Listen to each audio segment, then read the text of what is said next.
nobody is talking about the fact that U.S. in the United States, this so-called bastion of freedom, bastion of capitalism, the U.S. government in all its various forms is going to spend over $7 trillion next year. Now, the entire U.S. economy is measured by, I guess, GDP, which is one GDP, one gross domestic product, which is one measure of kind of the amount of production that happens. It's not a very good measure, but we're going to put that aside. It's $18.57 trillion.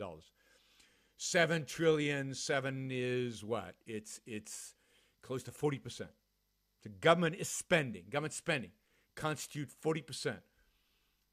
Or you could say government theft or government taking of our stuff and government wasting of our money is about 40% of the entire size of the economy. This is the so-called bastion of capitalism. This is the so-called, free country.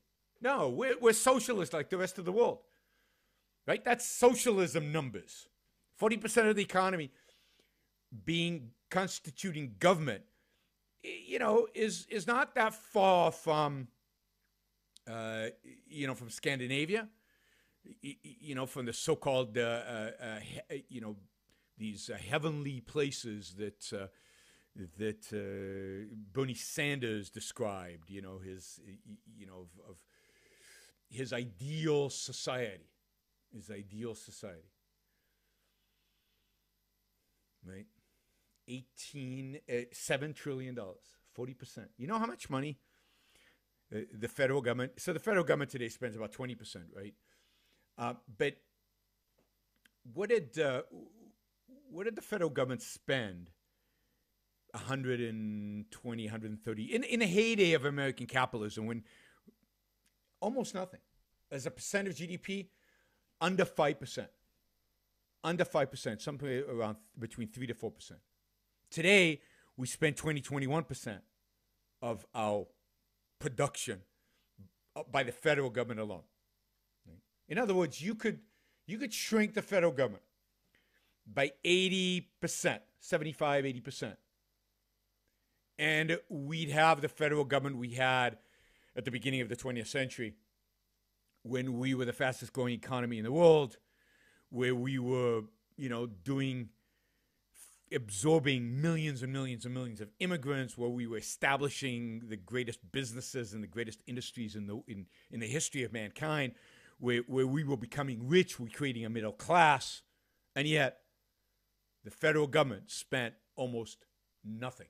Almost nothing. If you do a graph of federal government spending over the last 150 years, it looks like, because it's exaggerated towards the last 50 years, it looks like before that we didn't spend anything, because you can barely see the line. If you because of the scale. And nobody talks about that. Zero. Nobody cares. But this is what's hurting us. This is what lowers standards of living, because every dollar the government takes out of the private economy is a dollar that is not being used for investment. It's a dollar that's not being used to increase productivity. It's a dollar that does not go to increasing wages. It's a dollar that is not increasing somebody's wealth. These are dollars that go into a black hole bureaucracy and get wasted, redistributed.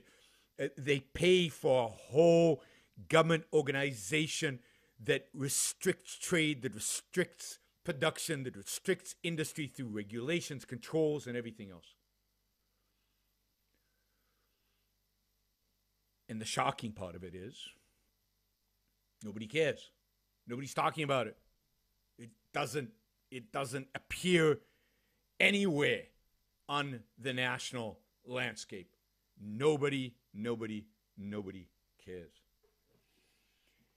And if you look at it, of this $4 trillion that the federal government spends, $1 trillion goes to welfare, various forms of welfare.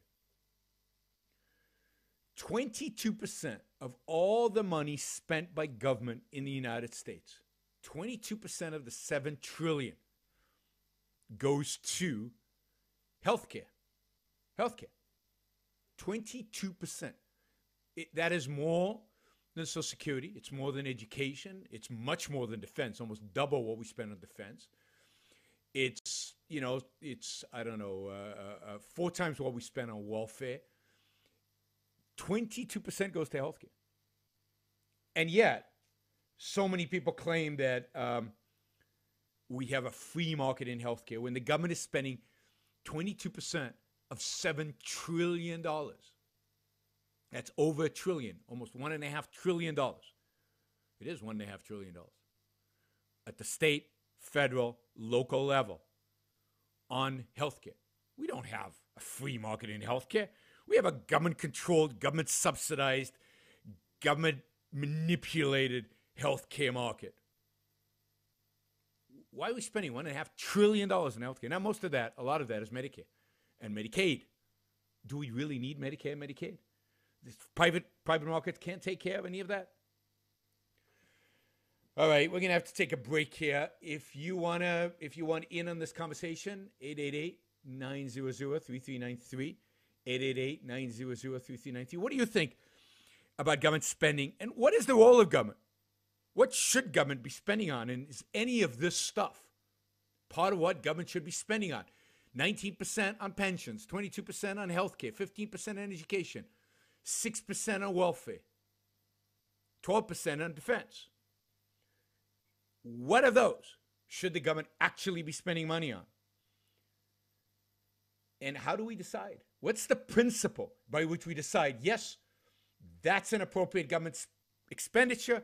No, that is inappropriate. 888-900-3393. You're listening to your Yaron Brook Show on the Blaze Radio Network. We'll be right back.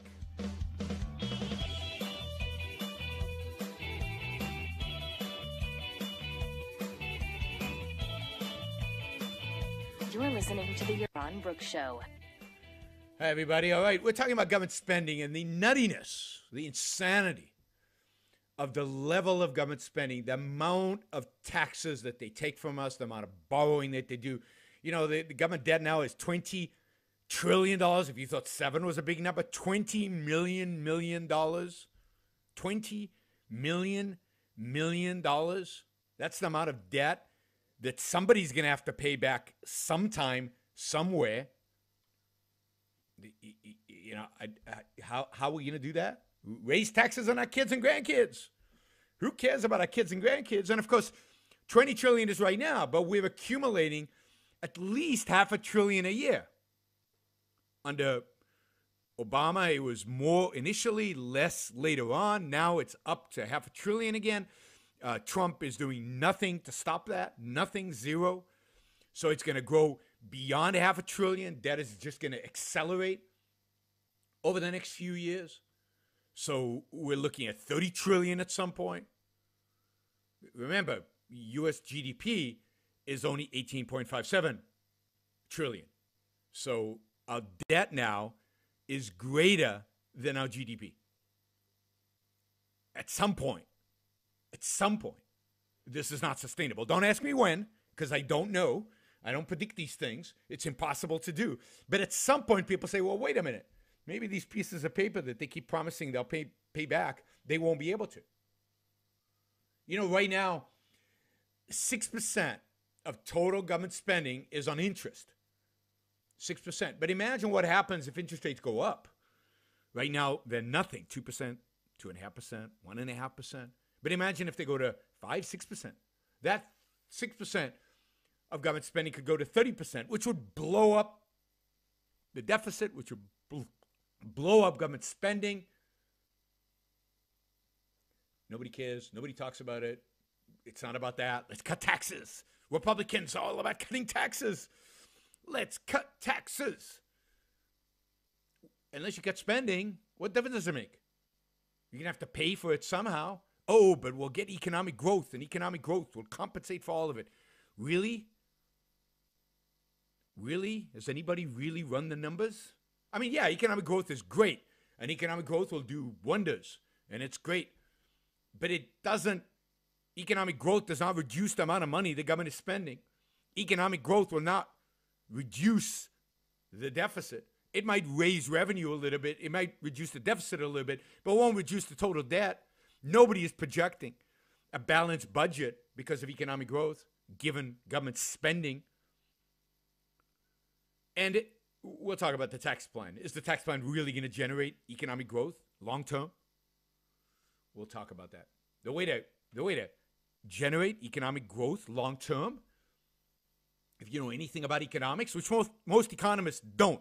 Most people who talk about economics know nothing about economics. But the way to generate economic growth is cut spending. Get the government out of the business of consuming, wasting, throwing away our hard-earned dollars so that we can invest and save and consume, God forbid, for ourselves.